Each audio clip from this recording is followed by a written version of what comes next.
کارمندان شعبه وزارت کارهای داخلی یک در نوع رودکی معین نمودند که 20 نوامبر سال 2022 تخمینا ساعت 19:40 جوان 22 ساله ساکن نوع رودکی همسایش مرد 27 ساله را در نزد اولی استقامتیشان به یگان اساس لطوکوب نموده با کارد آشخانگی در دستش بوده یک مرتبه به شکمش زده است.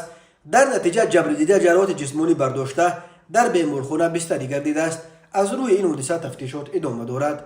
به شعبه وزارت کارهای داخلی 2 در نوحه سینا با عریضه مرد 49 ساله ساکن نوحه مذکور مراجعت نموده است که 20 نوامبر سال 2022 تخمینا ساعت 01:00 شخصان نامعلوم автомاشین تمغه وزن 21 را که در نزد خانه‌اش می ایستاد غیر قانونی حی کرده به سمت نامعلوم بردند.